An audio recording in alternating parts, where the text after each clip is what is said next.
healing is of fundamental importance, because if the wounds of war and conflict are not healed, ultimately we create the wars of tomorrow.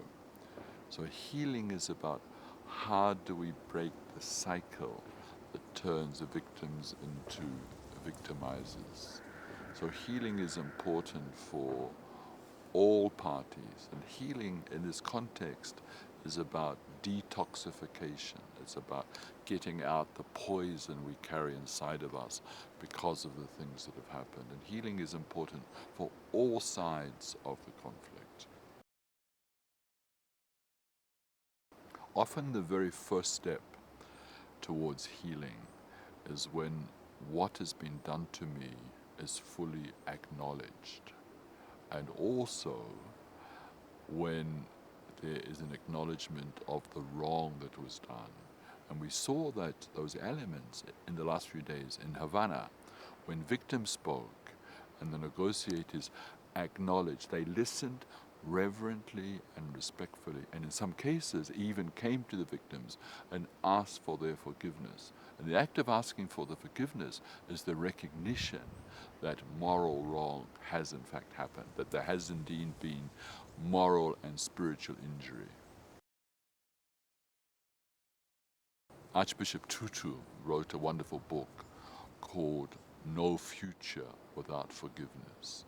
And so forgiveness, whether it's taking place as an individual or in the context of a nation, gives the possibility of new beginnings. It enables us to lay the past to rest and create a new society based on the acceptance of a common humanity. I think often forgiveness is a kind of healthy selfishness. I meet many people across the world who say, I chose to forgive for the sake of my own freedom, because I recognized that if I did not forgive, I was going to remain a prisoner of the past. But often, it's not easy to let go. Sometimes we prefer the negative power of victimhood. And so I think often societies and individuals, we need help.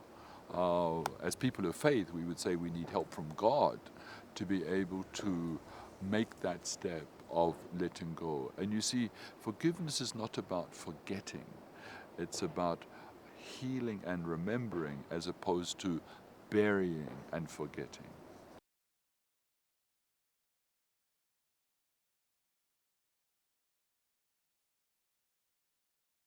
I think the question that every Colombian needs to ask is, what kind of society do we want our children and grandchildren to grow up in?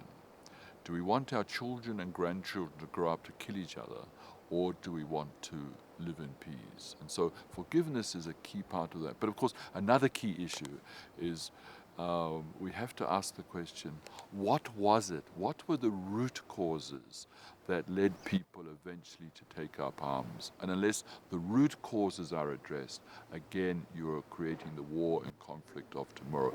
If people are, in any society in the world, in history, if you remain excluded, if you don't have your place in the sun, eventually people pick up arms. So that is also the national conversation that is needed, in which people can speak about the pain, because all sides of the conflict have their pain, but also to engage in looking at how do we address the root causes of the conflict. I think civil society, the faith community, has a key role to play. And one of the ways they can play it, in a sense, is to duplicate what happened in Havana, to create safe and sacred spaces where the stories of all sides of the conflict are heard, and there's an opportunity for people not just to speak, but also to listen. Because when we hear each other's pain, so we become connected. But it's also, as I said, it's also about people saying, what are in our long-term interests? If we hold on to all the wealth, the power, and the privilege, we're going to, and this is true not just in Colombia, it's true in the world. The poor of the world will say, no, no, no. So in a sense, it's also the gift of insight and the gift of wisdom. But all sectors of society have to play their role, not least the media. We saw in Rwanda that the media played a key role in creating genocide. Equally, the media can play a key role in creating peace and also promoting healing, promoting forgiveness, not so much by giving people lectures, but by telling people, allowing the stories to be told of those who have traveled those journeys. Every context in the world is different and unique, but at the deepest level, we're one human family. We all have the same feelings, beautiful feelings and horrible feelings. We're all capable of doing terrible things to one another and also of making peace. And of course, for South Africans, our great example is Nelson Mandela. If he had come out of prison and said it's time to get them, we would have died in our millions. But instead, Nelson Mandela walks from prison after 27 years and says, never, never, and never again shall people do to one another what was done to us. So you then had an example of someone who made peace with his enemies. When he became the president, on the day he became the president, on the top platform with the national leaders was his prison guard. So he showed us an example of where enemies can become friends. But also, after Mandela walked from prison, he said, the IRA and the British government need to talk together. And people said, Mandela's been in prison too long, he's lost touch with reality. Within 2 years, there was a Good Friday Agreement.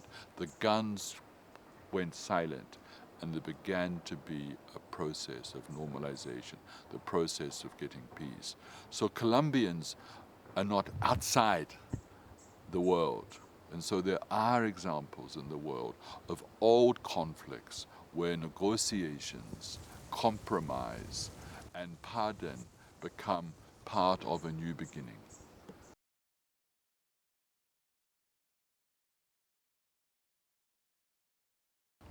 I think firstly, we need to acknowledge what the victims. We need to provide rehabilitation for them, but we need to recognize that the wounds are going to cross generations. Conflict can happen, in this case, say for 60 years, but it will cross generations to provide healing. But again, the faith community, civil society can help the nation to face the fact that we're all part of the society. We all share responsibility for the past. We all share responsibility for creating a different kind of future. There is a moment in history that has come, and it is incumbent upon all sides of the conflict to seize this moment of history. There must be no more crying mothers. And it is their responsibility to seize this moment, not just for all the people who have suffered so far, but for the sake of future generations. Because what is the alternative? More war, more violence, more hurting people.